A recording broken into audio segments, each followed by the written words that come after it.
जीवे दया। अब नाम में रुचि कह देना बहुत सहज है, लेकिन राम में रुचि होना बड़ा कठिन है। और दूसरे जीवों पे दया, ये भी आसान काम नहीं है। वैष्णव के 26 गुण कहे गए हैं, लेकिन अगर किसी में ये 2 गुण आ जाए तो समझ लो 26 के 26 गुण आ गए। नाम में रुचि उसी की हो सकती है जो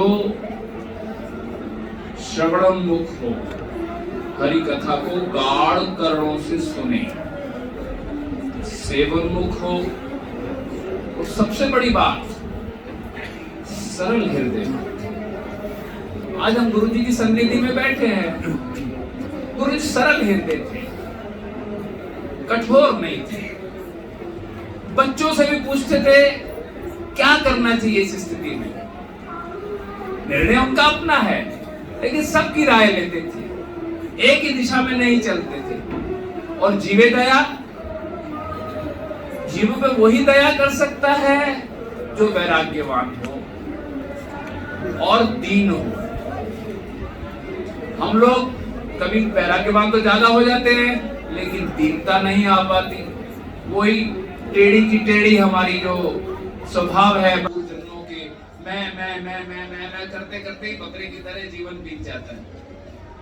तो महाप्रभु ने नवद्वीप में सर्वत्र प्रचार करते हुए सबको प्रेम बन्या में बहा दिया। लेकिन कलयुग है ना, कलयुग में भी भारत में अगर सबसे कोई निकृष्ट स्थान आज के दिन में देखा जाए तो बंगाली है। यहाँ की लोकल ट्रेन में चढ़ो, पूरा बंगाल आपको दिख जाएगा। तो ऐसी जगह पर महाप्रभु ने अवतार लिया, क्योंकि कलयुग के अवतार है। अगर उद्धार करना है तो सबसे निकृष्टतम जीवों को उद्धार करेंगे। इसलिए महाप्रभु ने यहाँ पर उद्धार लिया और सबको माध्यम से प्रेम में डुबोना प्रारंभ किया। किंतु इतना होने पर भी 6 प्रकार के लोग महाप्रभु की दया को नहीं पा पाए। वो कौन थे 6 प्रकार के लोग? पहले थे मायावादी, जो ईश्वर, जीव और जगत सब में सबको माया का गठित मानते हैं। वो कहते हैं कि अगर अवतार आएंगे तो वो भी गुणों के अंतर्गत है, अगर भगवान का अवतार होगा तो वो गुणों के अंतर्गत है। जीव वास्तव में ब्रह्म है और ब्रह्म निर्विकार है। अगर कृष्ण मक्खन चुरा रहे हैं ये तो विकार हो गया, कृष्ण को मक्खन चुराने की क्या जरूरत? ये सब मायावादी।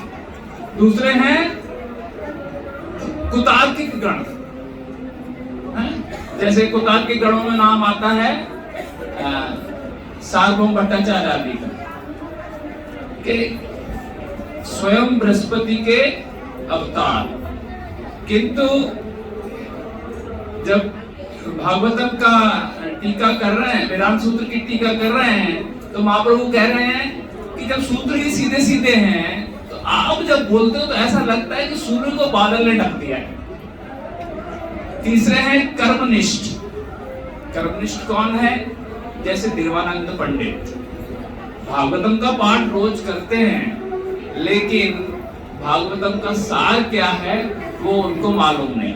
श्रीवास जी उनकी सभा में जाकर के उनका क्रंदन होने लगा, रोने धोने लगे, लेकिन उनकी समझ में नहीं आया। उनके शिष्यों ने घसीट करके बाहर निकाल दिया और वो कुछ बोले ही नहीं, क्योंकि उनके लिए भागवतम वाचने का लक्ष्य क्या है? कर्म के द्वारा कुछ पुण्य मिलेगा, स्वर्ग आदि लोक मिलेंगे। चौथे हैं पाषंडी। पाषंडी जो विद्या को प्राप्त करके भी उसका प्रयोग कहां करेंगे? तर्क और वितर्क में। पांचवें हैं अधम पढ़ुआ, जो महाप्रभु के साथ जो पढ़ते थे विद्यार्थी, उनका लक्ष्य क्या था कि इस विद्या के माध्यम से कैसे अच्छे से अच्छा आहार, अच्छे से अच्छा निद्रा, अच्छे से अच्छा सब भोग और अच्छे से अच्छा अपनी रक्षा की जाए, ये अधम पड़ुआ। और छठे क्या है? हम क्या उसको मायावादी, कुदार के कर्ण, कर्मनिष्ठ, पाषंडी, अधम पड़ुआ और वेदनिष्ठ। ध्यान से उतर रहा है। तो महाप्रभु ने इन लोगों का भी उद्धार करने का ठान लिया और उन्होंने क्या किया? संन्यास ग्रहण करने का निर्णय किया। 24 वर्ष की अवस्था हो चुकी थी और मकर संक्रांति आने वाली थी। मकर संक्रांति किसे कहते हैं? जो उत्तरी और दक्षिणी ध्रुव है, इसके बीच में अगर सीधी रेखा मिला हो तो उसको कहते हैं कर्कट रेखा। कर्कट रेखा जहां काटती है उस सीधी लाइन को उत्तर से दक्षिण तक, उसका उधर से दिशा निर्देशित होती है कि कौन सा उत्तर है और कौन सा दक्षिण है। उस समय महाप्रभु ने भरी ठंड में और गंगा जी में छलांग लगा दी और तैर करके कहां पहुंच गए? कंटक नगरी, कटवा पहुंच गए। चंद्रशेखर आचार्य रत्न जो थे उनको पहले ही बता दिया गया था, उन्होंने सारा अनुष्ठान तैयार किया। लेकिन महाप्रभु के सुंदर घुंघराले बाल, उनका सुंदर रूप, उनका सुंदर कर, आजानुलंबित भुजाएं, नाई भी साहस नहीं बटोर रहे थे कि इतने सुंदर युवा के हमें बाल काटने पड़ेंगे। उनके हाथ नहीं चलते थे। अगर उन्होंने महाप्रभु का मुंडन किया तो वो भी योग माया के बल से किया, अपना बल उनमें नहीं था। वह महाप्रभु अब संन्यास करके और कहां जा रहे हैं? वृंदावन जा रहे हैं।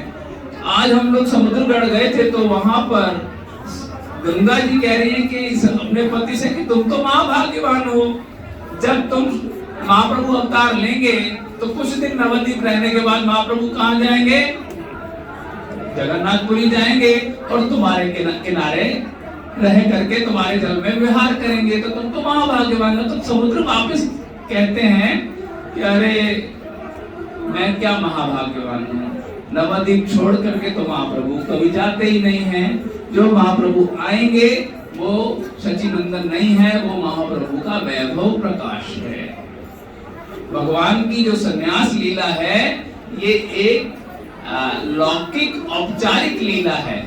भगवान यहाँ 8 प्रहर में लीला करते हैं, सब समय यही रहते हैं। यही समुद्र ने गंगा जी से कहा कि भाई इसलिए मैं नवद्वीप में आना चाहता हूँ। तो जो ज्वार भाटा जो उठता है समुद्र से, कलकत्ता के पास से, वो वापस जो बैक मारता है वो यहाँ समुद्रगढ़ तक मारता है। यहाँ की गंगा तक कई बारी उल्टा फ्लो देखा जाता है पानी का, क्योंकि वो समुद्र उत्प्रेरित होकर के और जब चंद्रमा पूर्ण उदित होता है, जो अभी गौर पूर्णिमा आने वाली है, इसमें जो महाप्रभु रूपी चंद्र हैं वो उदित होंगे, तो ज्वार भाटा बढ़ जाता है और समुद्र यहाँ आकर के और लहरों के माध्यम से अपने आनंद को प्रकट करता है। तो इसलिए समुद्र यहाँ आकर के गंगा जी का आश्रय करते हैं और सन्यास की ग्रहण रूपी करुण वार्ता से इन 6 का उद्धार हो गया। क्यों? जब उन्होंने सुना कि वो 24 साल का जो सच्चिनंदन है, गौर हरि है, वो जो चंचल निमाई है, वो इतना वैराग्यवान भी हो सकता है कि संन्यास लेने जा रहा है। ओहो, हमने तो उसको कभी अच्छा नहीं माना।